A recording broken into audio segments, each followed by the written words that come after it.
কাৰ্যসূচীবিলাকৰ জৰিয়তে যাতে আমাৰ মাজৰ পৰাই ভাল প্ৰতিভাৱান আমি প্ৰতিযোগী আমাৰ ইয়াৰ পৰা আমি বাছি ল'ব পাৰোঁ তাৰ কামনা কৰি প্ৰতিযোগী কৰিছে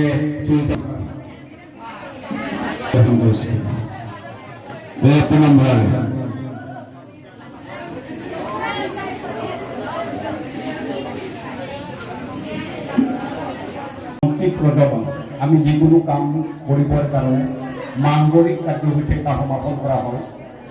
এই মাংগলিক কাৰ্যসূচী সমাপন কৰা পুনম বৰালী সভাপতি গাঁও পঞ্চায়ত পৰ্যায়ৰ সমিতি অসম সাংস্কৃতিক মহাসংগ্ৰামৰ সভাপতি চিচিমুখ গাঁও পঞ্চায়ত জিতেন বৰগোহাঁই সচিব চিচিমুখ গাঁও পঞ্চায়ত সদস্য সচিব গাঁও পঞ্চায়ত পৰ্যায়ৰ সমিতি অসম সাংস্কৃতিক মহাসংগ্ৰাম সমিতি আপোনালোক সকলোলৈকে মোৰ আন্তৰিক শুভেচ্ছা জনাইছোঁ।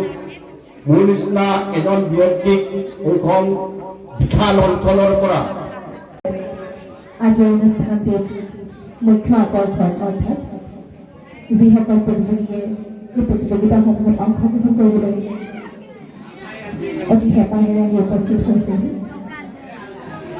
সেইসমূহ ছাত্ৰ ছাত্ৰীলৈ মই আন্তৰিক অভিনন্দন তথা শুভেচ্ছা জ্ঞাপন কৰিছোঁ।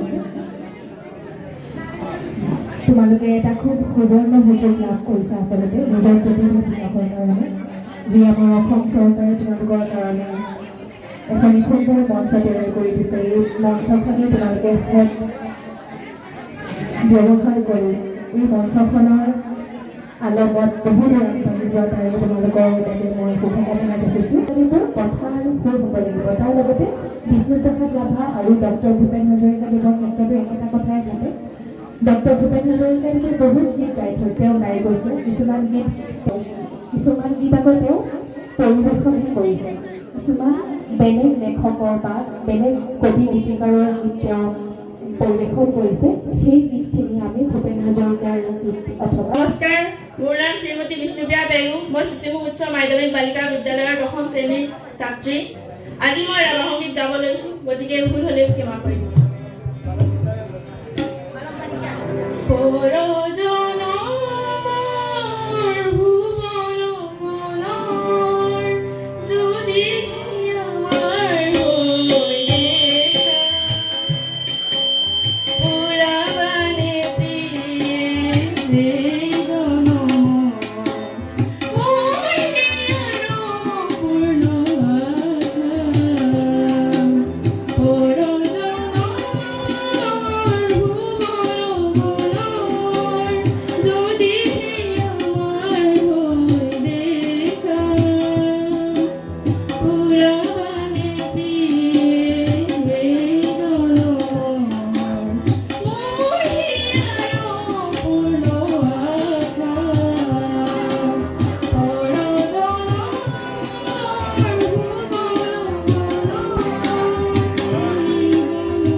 কবিতাৰ ছন্দ লাগি স্পন্দনপুৰ জাগেনে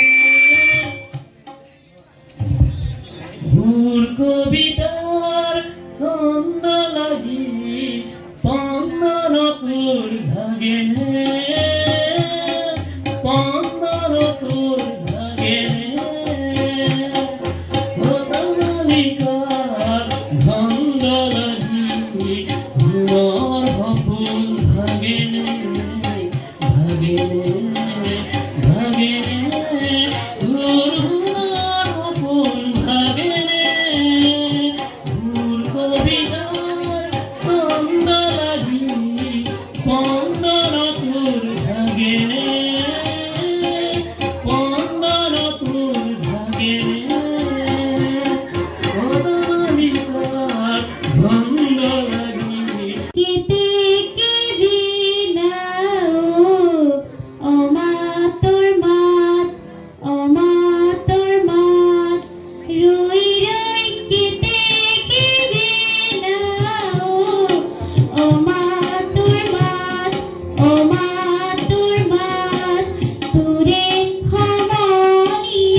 বিচাৰিলে ল'লে দিব ৰাতি অকণ দেখো